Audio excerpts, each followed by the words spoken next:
J'accompagne des dirigeants, des leaders sur les aspects de transformation individuelle et collective. Je suis la fondatrice de la société Talents Awake, une agence de conseil en transformation et développement de l'influence. Alors, Ambition Africa, pour moi, c'est un événement incontournable, celui qui permet le croisement des compétences, le croisement des entreprises avec des acteurs qui vont avoir un impact fort sur le continent africain.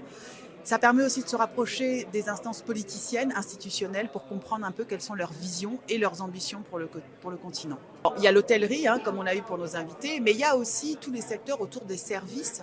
Il y a les secteurs autour de l'informatique, l'IT qui est en pole position. Et il y a également des services autour de l'énergie. Donc tout ce qui va tourner autour de ces énergies nouvelles, renouvelables et le secteur de la RSE sont des sujets sur lesquels on aura besoin de ces talents. Et ce qui est contradictoire, c'est qu'ils existent, mais ils ne sont pas valorisés, ils ne sont pas mis en lumière et en fait, on ne peut pas les détecter. À cause de quoi, en fait? Parce qu'ils ne sont pas recensés. Il n'y a pas d'entreprise aujourd'hui qui a la capacité d'aller sonder, d'aller évaluer un talent né dans l'informel. Et c'est un vrai challenge que d'aller les chercher et de les mettre en lumière. Et quand un jeune quitte l'Afrique pour aller en Europe ou aux États-Unis, il le fait soit par nécessité, soit parce qu'il sait qu'il a un projet qui est accolé à ça. Nous, aujourd'hui, on va se rapprocher de ceux qui ont un projet qui est déjà formalisé pour être certain qu'au moment où ils ont fini leurs études, ils rentrent effectivement apporter cette expertise. Et il en existe des entrepreneurs de cette trempe-là. Maintenant, ces entrepreneurs-là ont aussi besoin d'être soutenus par les lois étatiques, par ces accompagnements et être formés sur la durée. Et donc, c'est une des vocations aussi qu'a mon entreprise, parce que ça fait 6 ans qu'on travaille sur la manière de bien détecter les besoins de ces entrepreneurs, de ces dirigeants pour pouvoir mieux les accompagner. L'objectif, c'est de ramener justement des compétences extérieures qui vont éclairer et enrichir ces talents locaux. Pour moi, il y en existe plusieurs, mais j'allais dire, il y en a un qui est quand même un lien affectif. C'est un peu comme un cordon ombilical qu'on a du mal à couper parce que ça fait partie de l'histoire de construction identitaire, construction intellectuelle. C'est un des premiers points. Le second point qui continue, c'est aussi parce que beaucoup d'entrepreneurs, de dirigeants ont été formés dans ces pays européens. Et à un moment donné, se pose la question de savoir, est-ce que je reste dans ce pays européen? Est-ce que je rentre? Et est-ce que je crée quelque chose qui est un pont entre les deux?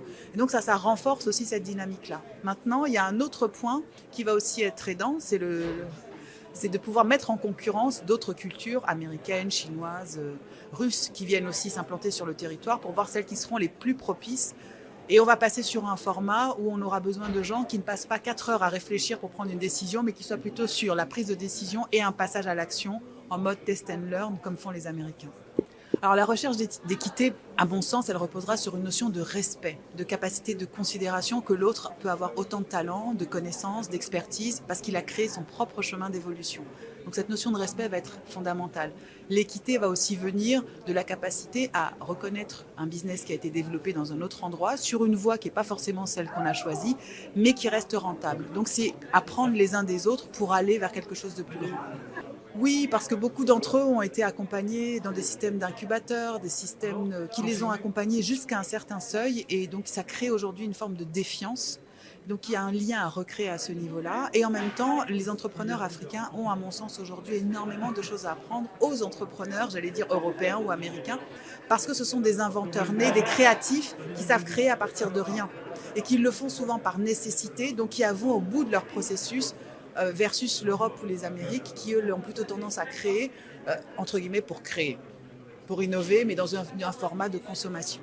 Alors la diaspora, au départ, quand on en parlait, c'était comme si c'était une institution qui avait tous les pouvoirs, qui pouvait légiférer et qui pouvait décider, alors que ce sont une somme d'individus qui, à mon sens, ont des envies chacun. Certains se regroupent autour d'envies, de compétences, d'expertise pour accompagner. Ça va passer par le mentorat, ça va passer par l'accompagnement des femmes, ça va passer par l'accompagnement de la jeunesse. Des projets associatifs aussi vont venir en appui de tout ça.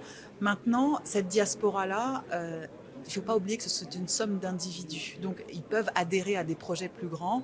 Donc, ils peuvent être soutiens. Donc, c'est vraiment une histoire autour du soutien et de l'encouragement.